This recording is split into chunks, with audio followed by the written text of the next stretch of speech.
حامل القرآن.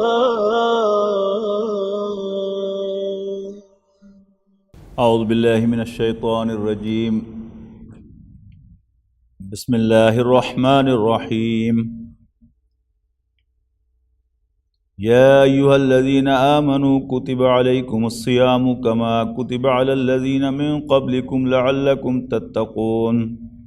یا ایہا الذین آمنوا کتب علیکم الصیام کما کتب علی الذین من قبلکم لعلکم تتقون.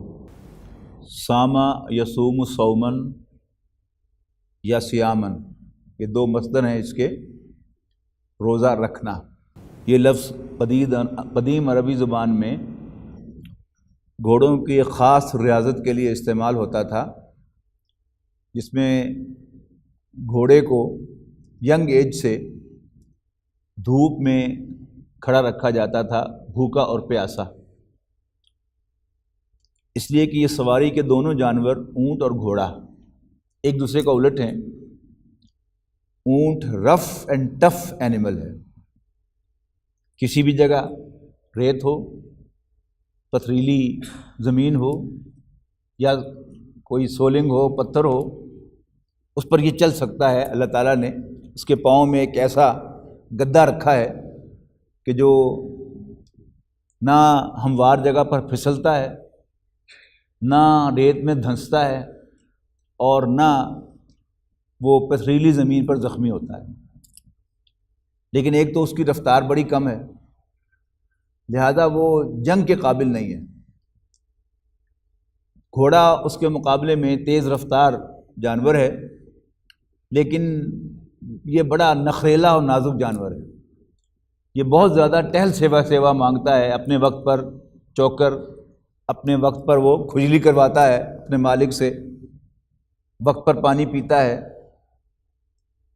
لیکن جنگ کے لیے تو ایسی سواری درکار ہے کہ جس کو شب خور ماننے کے لیے کسی بھی وقت ایڑ لگائی جائے تو وہ مستعد ہو کر اپنے مالک کو، اپنے سوار کو رسپونڈ کرے. لہذا عرب اپنے گھوڑوں کو رف اور ٹف بنانے کے لیے انہیں دھوپ میں بھوکا اور پیاسا کھڑا کرتے تھے، تاکہ اسے بھوک سہنے، پیاس سہنے کی عادت ہو جائے، جو کہ اونٹ کے اندر بہت زیادہ اللہ تعالیٰ نے رکھی ہے کہ وہ 2 ہفتے بغیر پانی کے رہ سکتا ہے. پانی کو سٹور کر لیتا ہے، ری سائیکل کرتا ہے پانی کو اللہ تعالیٰ کے اس بنائے ہوئے نظام کے تحت. وہی لفظ جو ہے وہ روزے کے لیے اللہ تعالیٰ نے استعمال فرمایا ہے کہ اپنے آپ کو ٹرینڈ کرو. یعنی انسان کا معاملہ کیا ہے کہ اللہ تعالیٰ نے اسے ایک حیوانی وجود دیا ہے کہ جو کھانے کو خوراک مانگتا ہے، پینے کو پانی مانگتا ہے اور آرام مانگتا ہے. بہت ایک اہم چیز ہے. اور اس کے اندر اللہ تعالیٰ نے باقی جانوروں کی طرح جنسی جذبہ بھی رکھا ہے، شہوت بھی رکھی ہے. لہذا اس کو بھی ٹرین کرنے کی ضرورت ہے کہ اللہ تعالیٰ کی بندگی کے لیے، یعنی گھوڑا اپنے مالک اور اپنے سوار کی خواہش کے مطابق چلنے کے لیے تیار ہو جائے. اور اللہ تعالیٰ یہ چاہتا ہے کہ انسان اپنے مالک کی بندگی کرنے کے لیے، اس کی صحیح طور پر غلامی کرنے کے لیے مستعد ہو جائے، تیار ہو جائے. لہذا سال میں 1 مہینہ مسلمانوں کو ایسا دیا گیا کہ جس میں وہ صبح طلوع فجر سے لے کر، صبح صادق سے لے کر غروب آفتاب تک اپنے آپ کو بھوکا بھی رکھیں، پیاسا بھی رکھیں، اور جائز جو اللہ تعالیٰ نے راستہ رکھا ہے بیوی کے ساتھ ہم بستری کرنا، اس سے بھی گریز کریں، تاکہ وہ ٹرینڈ ہو جائے اللہ تعالیٰ کی بندگی کے لیے اور اللہ تعالیٰ کی مرضی کے خلاف نہ کھانے، نہ پینے اور اپنی خواہش جنس پوری نہ کرنے کا عادی ہو جائے، اور اپنے غصے پر بھی قابو پائے. ان میں سے 3 چیزیں جو تھیں ان کو تو فرض کر دیا، ہارڈ اینڈ فاسٹ. یعنی کوئی چیز حلق سے نیچے نہیں اتار سکتے، پانی یا خوراک، بھوکا رہنا، پیاسا رہنا، اور جنسی تعلق قائم نہ کرنا اپنی بیوی کے ساتھ بھی. البتہ جو چوتھا تھا غصے پر کنٹرول کرنا، اس کو ایک ڈائریکٹو کے طور پہ ساتھ لگا دیا کہ جب کوئی تم سے لڑنے لگے تو کہہ دو کہ انی صائم، آپ نے فرمایا صلی اللہ علیہ وسلم میں روزے سے ہوں. تو شہر رمضان الذی انزل فیہ القرآن، رمضان کا مہینہ وہ ہے جس میں قرآن نازل کیا گیا، ھدی للناس، لوگوں کے لیے ہدایت بنا کر۔ لیکن قرآن مجید کے آغاز میں، سورہ بقرہ کے آغاز میں فرمایا کہ قرآن مجید ھدی للمتقین ہے، یعنی ان دونوں کے درمیان تطبیق یہ ہے کہ اللہ تعالیٰ نے قرآن مجید نازل تو کیا پوری نوع انسانی کے لیے ہدایت بنا کر، لیکن اس سے بالفعل رہنمائی وہی لے گا جو متقی ہوگا۔ اب رمضان اس کا روزے کا فنکشن کیا ہے؟ یا ایھا الذین آمنوا کتب علیکم الصیام، ایمان والو تم پر روزہ رکھنا فرض کیا گیا ہے، کما کتب علی الذین من قبلکم، جیسے یہ روزہ فرض کیا گیا تھا تم سے پہلوں پر، کیوں؟ لعلکم تتقون، تاکہ تم متقی بن جاؤ۔ اچھا، اس کے لیے مہینہ کون سا سلیکٹ کیا گیا؟ رمضان کا مہینہ، جس میں قرآن مجید نازل کیا گیا تھا۔ تو جس مہینے میں اللہ تعالیٰ نے قرآن مجید نازل فرمایا، اسی مہینے کا انتخاب اللہ تعالیٰ نے فرمایا کہ مومنوں کو سال بھر کے لیے ٹرین کیا جائے اللہ کی بندگی کے لیے، کہ وہ اللہ تعالیٰ کی منشا اور مرضی کے مطابق کھائیں پئیں اور اپنی خواہشات کو پورا کریں۔ خوف خدا ایک بڑا اچھا ایکسپریشن ہے، بہت بھلا لگتا ہے اور دل کو لگتی بات ہے کہ اگر اللہ تعالیٰ ہمارا رب، ہمارا مالک اور ہمارا بادشاہ ہے تو ہمیں اسے ڈرنا چاہیے، لیکن حقیقت واقعہ ایسی نہیں ہے۔ میں اپنے گریبان میں جھانکوں تو میں آپ سے زیادہ ڈرتا ہوں، اللہ سے کم ڈرتا ہوں۔ یعنی میری پچھلے 5 سال سے کھوڑیاں والے میں اسی درس کے لیے الحمدللہ آمد و رفت ہے، تو میں جب کھوڑیاں والے میں داخل ہوں گا یا اس کے گرد و نما میں آؤں گا تو ذرا کانشیس ہو جاؤں گا کہ میرا درس سننے والوں میں سے کچھ لوگ یہاں ہوں گے، تو میں کوئی ایسی حرکت نہ کروں کہ جس سے وہ کہیں کہ لو جی ہمیں قرآن مجید پڑھاتا پھرتا ہے اور خود کی حرکت کرتا ہے۔ حالانکہ اللہ تعالیٰ تو ہر وقت مجھے دیکھ رہا ہے، مجھے ہر آن ہر جگہ اس کا کانشیس ہونا چاہیے کہ اللہ تعالیٰ مجھے دیکھ رہا ہے اور مجھے اس کے سامنے محاسبے کے لیے پیش ہونا ہے، مجھے اس سے ڈرنا چاہیے۔ تو آئیڈیلی اسپیکنگ اللہ تعالیٰ سے ڈرنا چاہیے، لیکن پریکٹیکلی ہم اللہ تعالیٰ سے نہیں ڈرتے۔ یہ ایک بہت بڑی کمزوری ہے اور جس کا بیان بھی اب کم ہو گیا ہے۔ روزہ کیوں دیا جا رہا ہے؟ تاکہ ہم اللہ تعالیٰ سے ڈرنے والے بن جائیں۔ غالب نے کہا تھا، جانتا ہوں ثواب طاعت و زہد، پر طبیعت ادھر نہیں آتی۔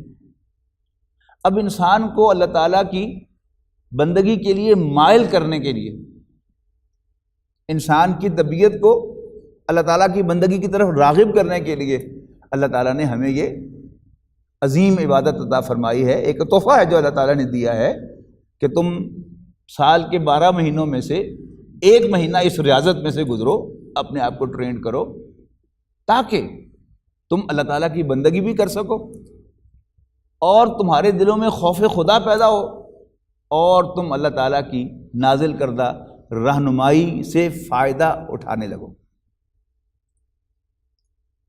یہ پچھلے کچھ سالوں سے ایک اصطلاح بہت عام ہوئی ہے ہمارے ملک میں، حکومت کی رٹ۔ اصل میں تو اس کائنات کا حاکم اللہ تعالیٰ ہے، سب سے بڑی رٹ تو اس کی ہے۔ تو اللہ تعالیٰ کی رٹ کو اس زمین پر قائم کرنے کے لیے روزہ بہت مفید ہے۔ اللہ تعالیٰ کی رٹ قائم ہوگی ہمارے دلوں کے اندر تو ہم قرآن مجید کی ڈائریکشن پر عمل کریں گے، ورنہ ہمارا ایمان ہے، ہم سب مانتے ہیں کہ قرآن مجید ہماری رہنمائی کے لیے نازل ہوا ہے، اس میں جن باتوں سے منع کیا گیا ہے وہ بھی ہمارے فائدے کے لیے ہیں اور جن کا حکم دیا گیا ہے وہ بھی ہمارے فائدے کے لیے، لیکن طبیعت ادھر نہیں آتی۔ اس طبیعت کو لانے کے لیے ہمیں یہ ریاضت عطا فرمائی گئی، یا ایھا الذین آمنوا کتب علیکم الصیام کما کتب علی الذین من قبلکم، ایمان والو تم پر روزہ رکھنا فرض کیا گیا ہے جیسے تم سے پہلوں پر فرض کیا گیا تھا، لعلکم تتقون، تاکہ تم متقی بن جاؤ، اللہ تعالیٰ سے ڈرنے والے بن جاؤ۔ نبی اکرم صلی اللہ علیہ وسلم، جو قرآن مجید کا نزول ہے، اصل میں قرآن مجید کے کئی نزول ہیں، یاد رکھیے گا۔ قرآن مجید کا ایک نزول تو ہے جب یہ اللہ تعالیٰ کے علم کامل سے لوح محفوظ میں آیا۔ اس کے بعد دوسرا نزول ہے کہ یہ لوح محفوظ سے آسمان دنیا پر آیا۔ تیسرا نزول ہے کہ جو آسمان دنیا سے نبی اکرم صلی اللہ علیہ وسلم کے قلب مبارک پر نازل ہونا شروع ہوا، یعنی یہ فیض جو تھا یہ تو 23 سال میں مکمل ہوا کہ نبی اکرم صلی اللہ علیہ وسلم کی عمر مبارک جو تھی وہ 40 برس کی تھی کہ پہلی وحی آئی، اور آپ کا وصال ہوا 63 برس کی عمر میں، تو یہ تو پیریڈ 23 سال کا ہے۔ یہ تیسرا نزول ہے قرآن مجید کا۔ اور وہ جو آخری پارے کی سورت قدر کے اندر فرمایا گیا انا انزلناہ فی لیلۃ القدر، کہ ہم نے اس کو نائٹ آف ویلیو میں نازل فرمایا، ایک بڑی ہی ویلیویبل رات کے اندر، بڑی ہی قدر والی رات کے اندر نازل فرمایا۔ تو اور اس کو رمضان المبارک کے اندر نبی اکرم صلی اللہ علیہ وسلم نے بتایا ہے کہ رکھا ہے جو آخری عشرے کی طاق راتیں ہیں ان کے اندر۔ تو اب اس کے بھی دو امکانات ہیں، ایک تو یہ کہ وہ ان دو نزولوں میں سے کوئی نزول بھی اس رات میں ہوا ہو، اور تیسرا امکان یہ ہے کہ آپ پر آغاز جو ہے وہ لیلۃ القدر کے اندر ہوا ہو۔ تو یہ دونوں امکان جو ہے وہ ساتھ ساتھ چلتے ہیں، اس لیے کہ رمضان میں نازل ہونے کا ذکر اس آیت میں آ گیا، اس رکوع میں آ گیا، اور لیلۃ القدر میں نازل ہونے کا ذکر سورۃ القدر میں آ گیا، اور لیلۃ القدر جو ہے وہ رمضان کے مہینے میں وارد ہوتی ہے، تو زیادہ امکان یہی ہے کہ یہ اور وہ یہ ایک ہی چیز ہے۔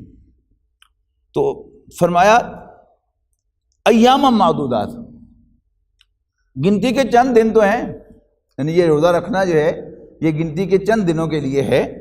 فمن کان منکم مریضا، تو جو کوئی تم میں سے مریض ہو، او علی سفر، یا سفر پر ہو، فعدۃ من ایام اخر، تو اس پر گنتی کا پورا کرنا ہے بعد کے دنوں میں۔ وعلی الذین یطیقونہ، اور وہ لوگ کہ جو اس کی طاقت رکھتے ہوں ان کے لیے فدیۃ طعام مسکین، تو اس روزے کا قائم مقام جو ہے یعنی بعد میں گنتی پوری کرنے کی بجائے مسکین کو کھانا کھلانا ہے۔ فمن تطوع خیرا، یعنی ایک روزے کے اگینسٹ ایک مسکین کو کھانا کھلانا ہے، لیکن جو کوئی شوق سے نیکی کرے 10 مسکینوں کو کھانا کھلائے ایک روزے کے بدلے، فهو خیر لہ، تو اس کے لیے بہتر ہے۔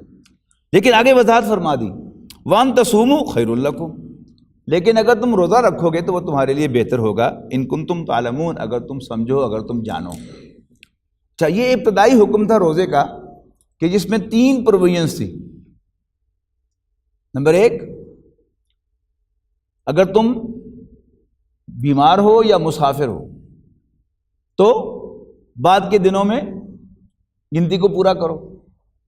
تیسری پروویژن کیا تھی کہ تم بیمار ہو یا مسافر ہو تو اس کے اگینسٹ تم کسی مسکین کو کھانا کھلا دو، ایک کی بجائے بے شک تم 10 کو کھلاؤ، لیکن روزہ رکھنا بہتر ہے۔ اس کے بعد پھر اگلی جو آیات ہیں ان میں روزے کا آخری حکم آیا ہے جو آج تک جاری اور ساری ہے، وہ کیا ہے؟ شہر رمضان الذی انزل فیہ القرآن، رمضان کا مہینہ وہ ہے جس میں قرآن مجید نازل کیا گیا۔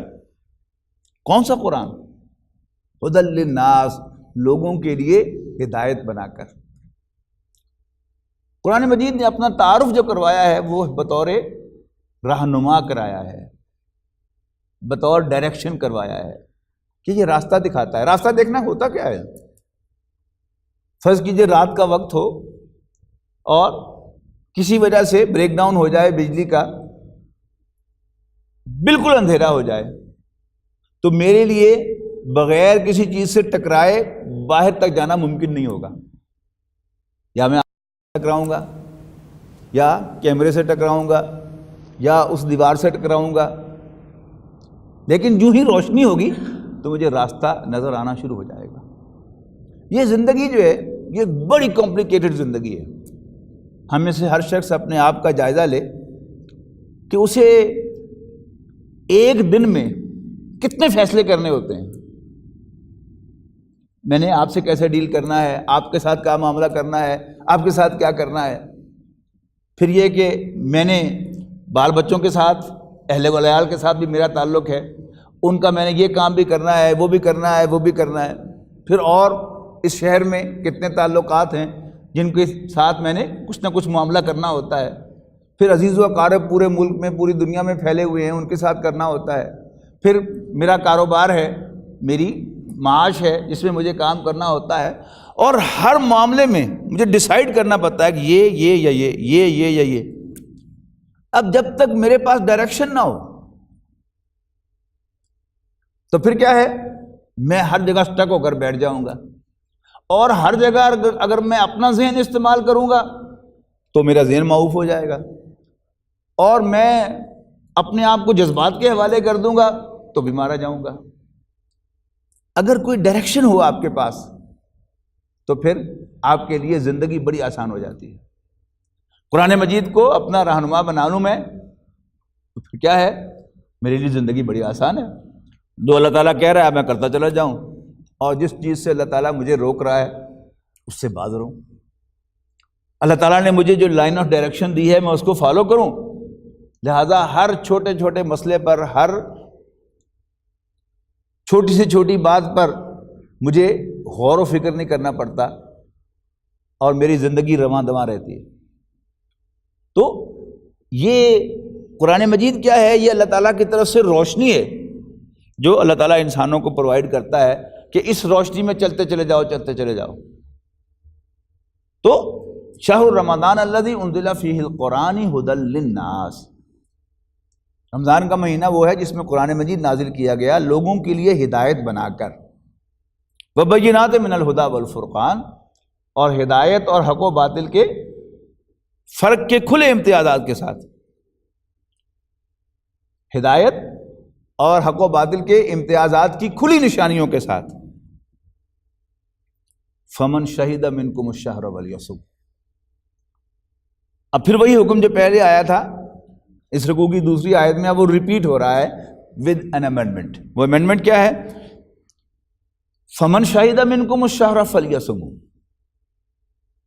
جو کوئی اس مہینے کو پائے، یعنی زندہ ہو، سلامت ہو، ہوش میں ہو، عقل مند ہو، یعنی بچے پر روزہ فرض نہیں ہے، اور جس کو یہ سینس ہی نہ ہو کون سا مہینہ آیا کون سا مہینہ گیا اس پر بھی فرض نہیں ہے، یعنی عاقل و بالغ، فلیصم، تو وہ اس کے روزے رکھے۔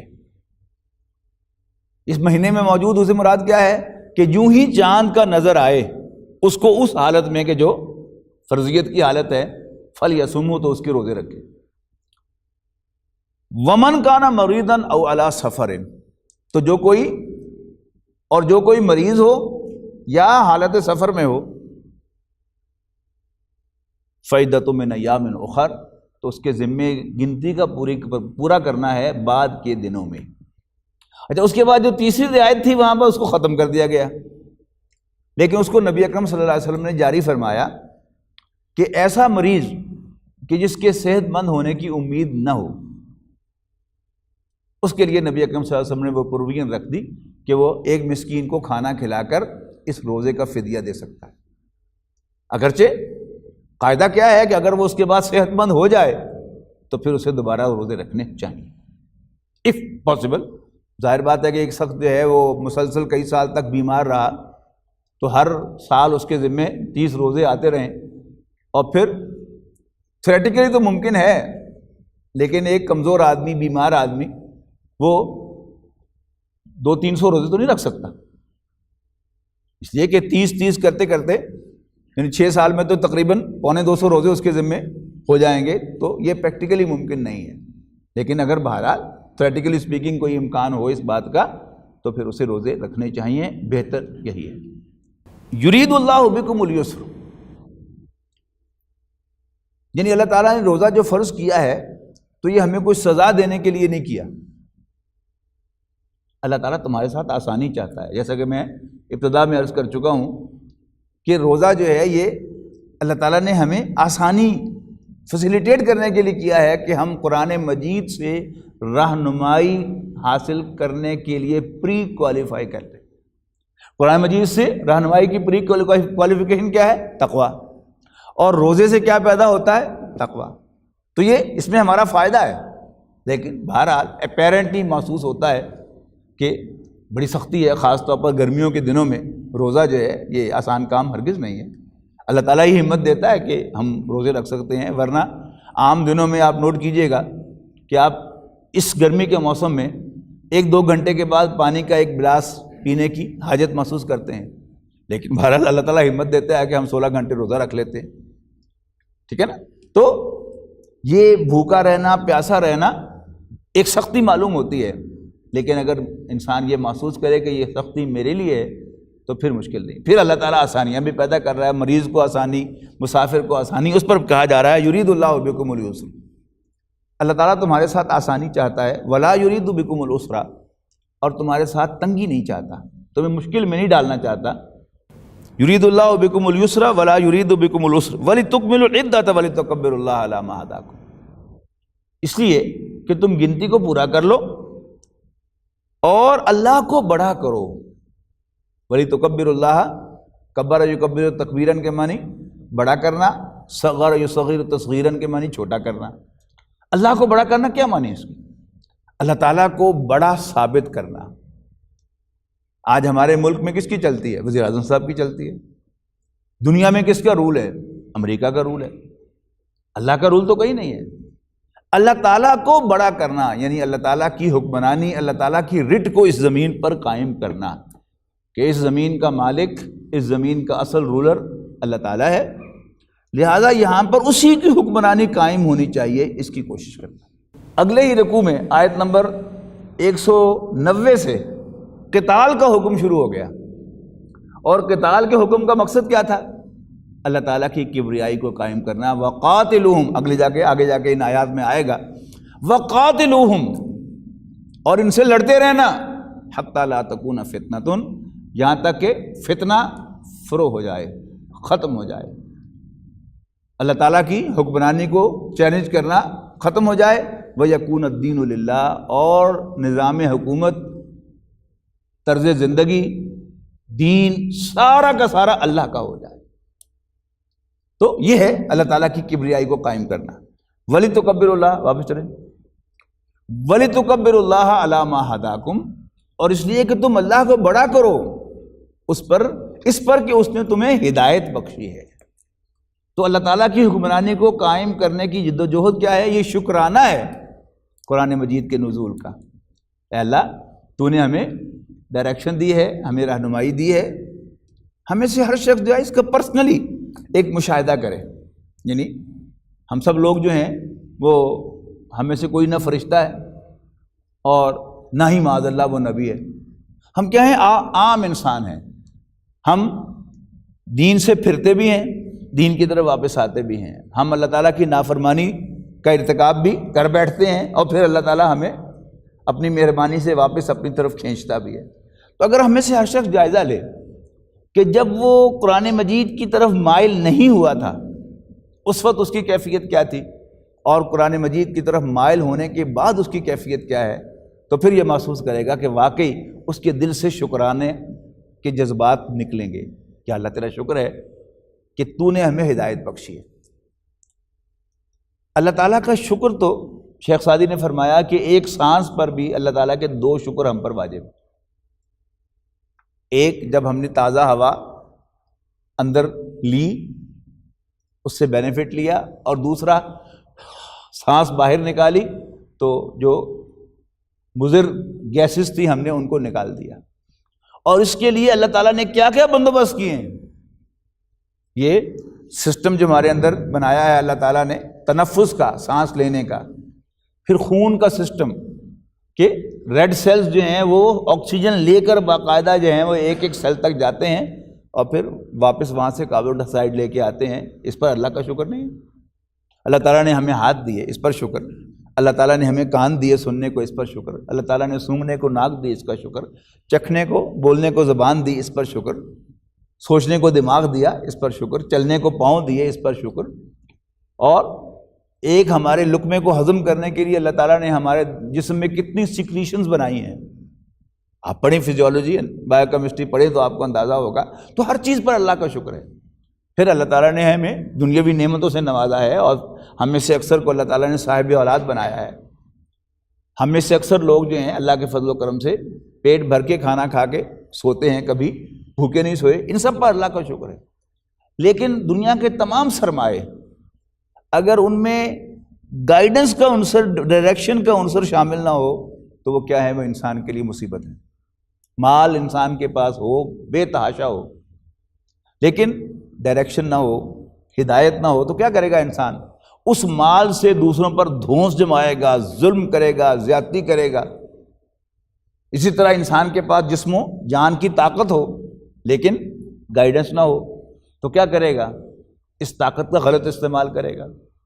اولاد ہو لیکن اولاد کی پرورش کا طریقہ نہ آتا ہو تو کیا ہوگا؟ وہی بیٹا کہ جس کی پیدائش پر بھی خوشیاں منائی تھی، بھنگڑے ڈالے تھے، جس کے ختنے کو بھی خوب سیلیبریٹ کیا تھا اور جس کے عقیقے کو بھی خوب سیلیبریٹ کیا تھا، اس کی سالگرہیں بھی بنائی تھی، وہی بچہ جب سینہ تان کر سامنے کھڑا ہو جائے گا تو آئے گا نا زبان پر یہ جملہ، کاش کہ میں نے تمہیں جنا نہ ہوتا۔ تو اصل رولا کیا ہے؟ اصل پرابلم کیا ہے؟ اگر دنیاوی مال و اسباب کے ساتھ گائیڈنس بھی ہو تو وہ سب انسان کے لیے نعمت بنتے ہیں، ورنہ اگر گائیڈنس نہ ہو تو وہ انسان کے لیے مصیبت بن جاتی۔ تو اللہ تعالیٰ کا اس پر شکر، یعنی ہاتھ، پاؤں، آنکھوں، دماغ، سب پر اللہ کا شکر ہے۔ مال و اسباب جو اللہ تعالیٰ نے دیے ہیں ان پر شکر ہے، اولاد پر شکر ہے، لیکن سب سے بڑا شکر کس پر ہے؟ نعمت ہدایت، جس کی میں اکثر مثال دیا کرتا ہوں کہ دو افراد ایک ہی دن کاروبار شروع کریں، ایک کے پاس 50 لاکھ ہو اور ایک کے پاس 50 ملینز ہوں، ٹھیک ہے نا؟ 5 ملین اور 50 ملین کتنا فرق ہے؟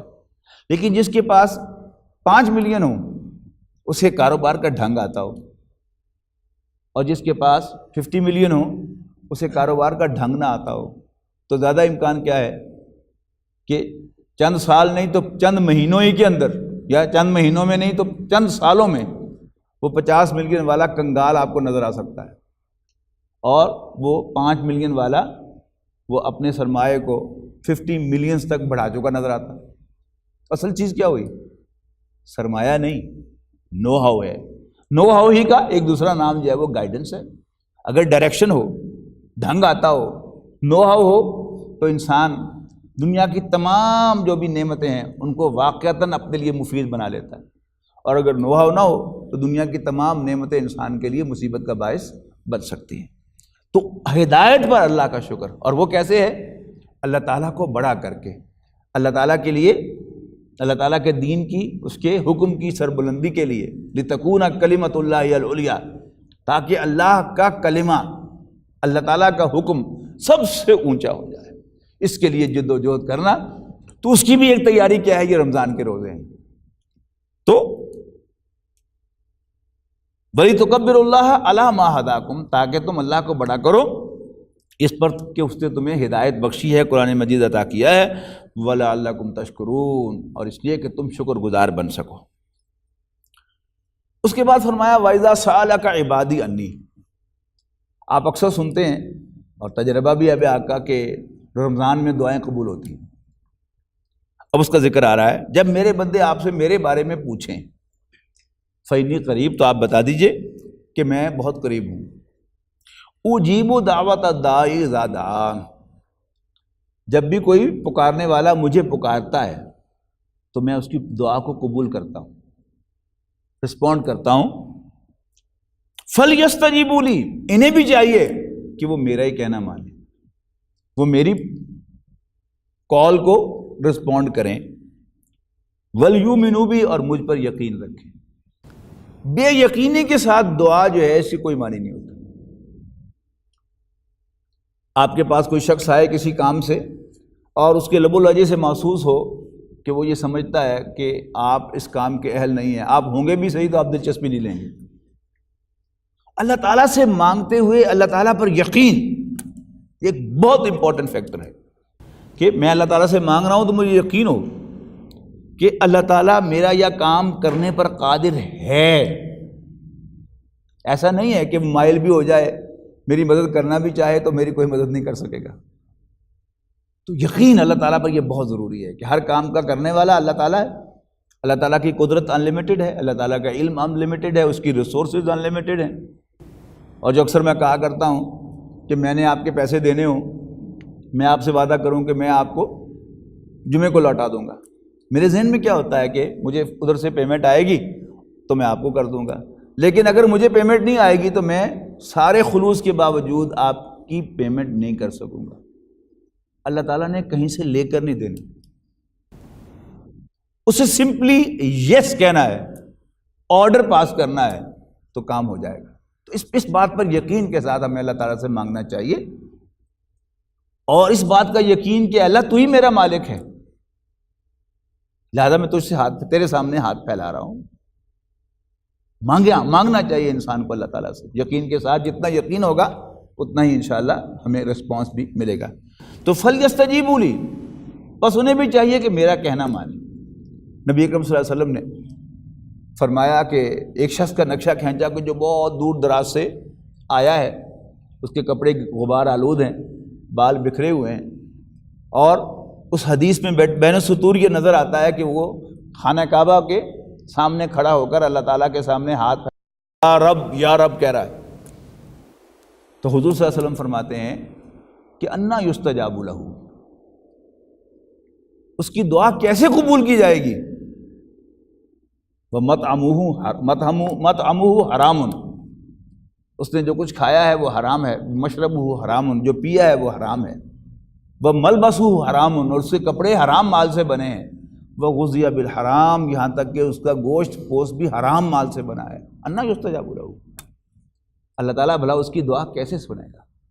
تو یہ ون وے ٹریفک تو نہیں ہو سکتا، ہم محتاج ہیں اللہ تعالیٰ کے، اللہ تعالیٰ تو ہمارا محتاج نہیں ہے، ہم اللہ کی مانیں گے، اس کے احکام پر عمل کریں گے ایز مچ ایز پاسبل، تو پھر ہمارا مانگنا بنتا بھی ہے، ورنہ ہمارا منہ ہی نہیں ہے کہ اللہ تعالیٰ سے مانگ۔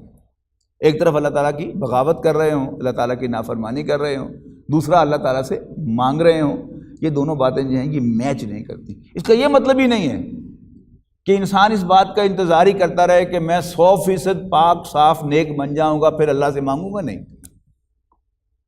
جیسا کہ پہلے عرض کیا کہ نہ ہم فرشتے ہیں نہ ہم پیغمبر ہیں اللہ تعالیٰ کے، ہم گناہگار رہیں گے، ہمیں کمیاں کوتاہیاں رہیں گی۔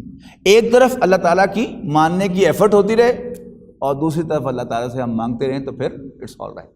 تو فَلْيَسْتَجِيبُوا لِي وَلْيُؤْمِنُوا بِي لَعَلَّهُمْ يَرْشُدُونَ، شاید کہ وہ ہدایت پا لیں۔ رشد کہتے ہیں یعنی ہدایت میں، ڈائریکشن میں اپنی منزل مراد کو پا لینا، لَعَلَّهُمْ يَرْشُدُونَ، شاید کہ وہ ہدایت پا لیں۔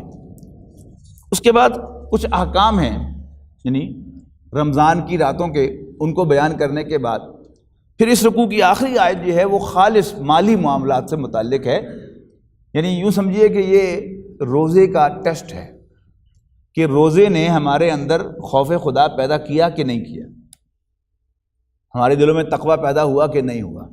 اس کے لیے ٹیسٹ کیا ہے؟ مالی معاملات میں انسان کی راست بازی۔ فرمایا لا تاکلوا اموالکم بینکم بالباطل،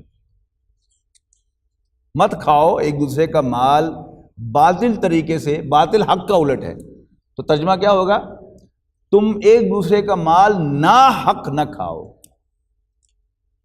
یعنی آپ کسی جگہ مال کھانے کے حقدار ہیں اور کسی جگہ مال کھانے کے حقدار نہیں ہیں۔ اس کی کئی لیولز ہیں۔ ایک اخلاقی لیول ہے، دھوکہ دے کر، جھوٹ بول کر اگر میں نے آپ سے کمائی کی ہے تو وہ حلال نہیں ہے، ناحق ہے۔ میں آپ کے ساتھ کوئی سودا کر رہا ہوں اور میں اس میں جھوٹ کو شامل کرتا ہوں آپ کو دھوکہ دینے کے لیے، تو اس سے جو کمائی ہوگی وہ حرام ہے۔ اسی طرح کسی حرام کاروبار میں انویسٹ کر کے میں اس میں سے کمائی کروں، مثلا شراب خانہ ہے، شراب کا کاروبار ہے، جوئے کا کاروبار ہے، یا جسم فروشی کا کاروبار ہے، یہ کیا ہے؟ یہ حرام کاروبار ہے، اور یہ بنیادی طور پر اخلاقی اعتبار سے حرام ہے۔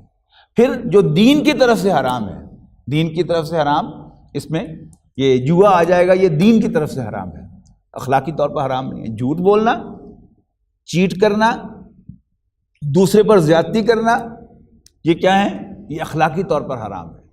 دینی اعتبار سے حرام شراب ہے، جوا ہے، سٹا ہے، اور سود ہے، اس کی بنیاد پر کمانا چاہیے کیا ہے؟ تو ان ذرائع سے کمایا ہوا مال کیا ہے؟ وہ حرام مال ہے، وہ کھانے کا ہمیں کوئی حق نہیں ہے۔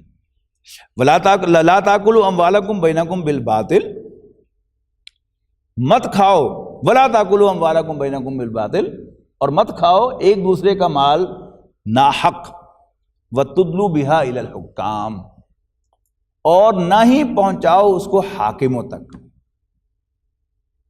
کیوں؟ لِتَأْكُلُوا فَرِيقًا مِّنْ أَمْوَالِ النَّاسِ بِالْإِثْمِ، تاکہ تم لوگوں کے مال میں سے ایک حصہ کھاؤ گناہ کے ساتھ۔ یہ لوگوں کو مال کا آج کی محاورے میں جو ڈائریکٹ ترجمہ بنتا ہے وہ کیا ہے؟ Public fund. جب آپ اپنے مال میں سے کچھ حصہ کسی سرکاری اہلکار کو دیں گے بطور تحفے کے یا کسی اور نام سے، اور اس کے ریٹرن میں آپ اس سے کوئی فیور چاہیں گے، تو وہ سرکاری اہلکار اپنی جیب سے آپ کو وہ فیور نہیں دے گا۔ کہاں سے دے گا؟ سرکاری مال میں سے، پبلک فنڈ۔ جو کیا ہے؟ سرکار کیا چیز ہے؟ پبلک فنڈ ہے وہ، یعنی میرے اور آپ کے ٹیکسز سے وہ سارا کا سارا ریونیو بنتا ہے، اور اس سے سرکاری خزانہ بھرتا ہے، اور اس سے سرکاری املاک خریدی جاتی ہیں، سرکاری املاک اسی سے خریدی جاتی ہے نا۔ تو اس میں سے اگر وہ آپ کو فیور کرتا ہے تو اس کا دوسرا نام، سادہ نام کیا ہے؟ رشوت۔ تو نہ تو باطل طریقے سے ایک دوسرے کا مال کھاؤ، اور سورہ نساء میں اس کی جو وضاحت آئی ہے وہ اور زیادہ واضح ہے کہ لا تاکلوا اموالکم بینکم بالباطل الا ان تکون تجارتا عن تراض منکم، اے ایمان والو ایک دوسرے کا مال ناحق نہ کھاؤ سوائے اس کے کہ وہ کوئی لین دین ہو، تجارت ہو باہمی رضامندی کے ساتھ۔ اگر کوئی تجارت بھی رضامندی سے نہیں ہے تو وہ اس سے بھی مال کھانا جائز نہیں ہے۔ یعنی کسی کے ساتھ سودا کرتے ہوئے آپ نے اس کو مجبور دیکھا اور اس کو یعنی اس کی پسندیدگی کے خلاف اس سے ہاں کروا لی، سودا کروا لیا، تو یہ بھی کیا ہے؟ یہ اس کی روح سے جائز نہیں ہے۔ اسی طرح آپ نے کسی کو ہائر کیا، آپ کو پتہ ہے کہ اب یہ بہت مجبور ہے، اور آپ جانتے ہیں کہ اس کی جو تنخواہ بنتی ہے وہ 1000 روپیہ ہے اس کی مزدوری، تو آپ نے اس کو 500 روپے پر راضی کر لیا۔ یہ دل سے راضی نہیں ہوا، اگرچہ اس نے ہاں کر دی، لیکن آپ کو بھی پتہ ہے کہ وہ دل سے راضی نہیں ہے، تو اس صورت میں بھی وہ مال آپ کے لیے جائز نہیں ہے۔ اسی پر شاہ ولی اللہ رحمۃ اللہ علیہ نے پورا یعنی ایک باب باندھا ہے کہ اس کی منشا جو ہے اس آیت کی اس وقت پوری ہوگی جب اسلامی ریاست قائم ہو، اور اسلامی ریاست وہی اللہ کے دین کا غلبہ، اللہ کی حکمرانی، اور اس میں جو شہری کی بنیادی ضروریات ہیں وہ اسلامی ریاست انڈر رائٹ کرے، اس کا ذمہ لے، کہ کوئی شخص مجبور ہو کر کسی کے ساتھ معاملہ نہ کرے۔ اگر اس کی بنیادی ضروریات حکومت کے ذمے ہوں گی، اور اس کو یہ فکر نہیں ہوگی کہ اگر آج مجھے کام نہیں ملے گا تو میں گھر آج بال بچوں کے لیے سبزی، آٹا، دال کیسے لے کے جاؤں گا، تو پھر آپ کے ساتھ وہ مجبور ہو کے سودا نہیں کرے گا۔ تو ناحق ایک دوسرے کا مال کھانا، یعنی سارا جو دنیا کا ہمارا نظام چل رہا ہے وہ کیا ہے؟ وہ ایک دوسرے کے اوپر ڈیپینڈنٹ ہے۔ ایک خریدار ہے، دوسرا بیچنے والا ہے، ایک امپلائر ہے، دوسرا امپلائی ہے۔ اسی سے ہوتا ہے نا کہ امپلائر امپلائی سے کام لیتا ہے اور اس کے اگینسٹ اس کو کوئی ریکمپنسیشن دیتا ہے، اور گاہک جو ہے وہ ایک قیمت ادا کرتا ہے دکاندار کو، بیچنے والے کو، اور اس کے اگینسٹ کوئی پروڈکٹ جو ہے وہ اس سے خریدتا ہے۔ جہاں بھی چیٹنگ ہو جائے گی فرام اینی سائڈ، گاہک چیٹ کرے تو بھی کیا ہے؟ وہ ناحق ہے، اور اگر بیچنے والا چیٹ کرے تو بھی ناحق ہے۔ اگر گاہک جو ہے وہ کھوٹا سکہ آپ کو دے جائے، یا چپکے سے چھپا کر کوئی ڈیمیج نوٹ آپ کو دے جائے، یا نقلی نوٹ آپ کو دے جائے، تو یہ کیا ہے؟ یہ ایکسپلائٹیشن ہے گاہک کی طرف سے۔ اور اگر بیچنے والا جو ہے وہ ناپ تول میں کمی کر لے یا کوئی ملاوٹ کر لے تو یہ کیا ہے؟ یا سودا بیچنے کے لیے کوئی جھوٹ بات کہہ دے تو پھر وہ کیا ہے؟ وہ بیچنے والے کی طرف سے ایکسپلائٹیشن ہے۔ یہ تمام چیزیں جو ہیں وہ کیا ہیں؟ دینی نقطہ نگاہ سے اس لین دین کو حرام کر دیتی ہیں، اور اس سے کی ہوئی کمائی، اس سے حاصل کیا ہوا مال کھانا ہمارے لیے جائز نہیں ہے۔ اور اللہ تعالی ہمیں اپنے دین اور اپنے قرآن مجید اپنی کتاب کے ساتھ جوڑ دے۔ اقول قولی ھذا واستغفر اللہ لی ولکم ولسائر المسلمین والمسلمات۔